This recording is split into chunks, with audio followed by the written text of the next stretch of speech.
ada mudeh kamerdeka binatang palih ke. Tok butkah lampap ma kai topian bategiu. Haram jadah kelok. Kah sebagai ketua sira berkon sira awai masin sira ino hanale masin.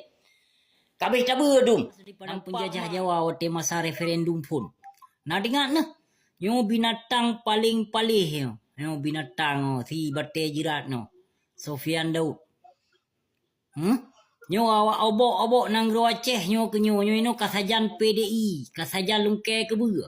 Alah hai PKI bete giu gelo.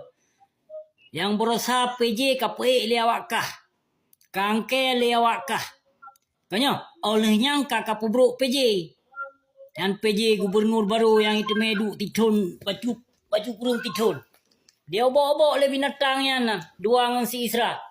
Dan dia Jawakarta dia yang merumpok si Jokowi. Dan dia merumpok Jokowi.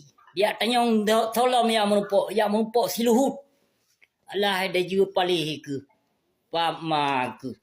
Aceh butkah kapublo. Aceh ada mudeh kamerdeka binatang palih ke.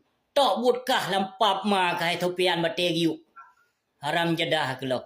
Kah sebagai ketua sira berkon sira awai masin sira ino hanale masin. Kabeh tabu dum. Nampak mak ke. Bijeh PKI palih ke. Kak pegam gamdro ke.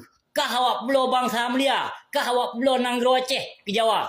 Kah awak serah Aceh ke Jawa. Lom hai binatang palih. Oh mak ke hanuk bajung palih kah. Nak keduri ya busi ya. Ha? Yang busi yang hanuk lawung bijeh lawung asli darah Aceh. Hana menjampuk ia lebung lagi kah hai binatang palih.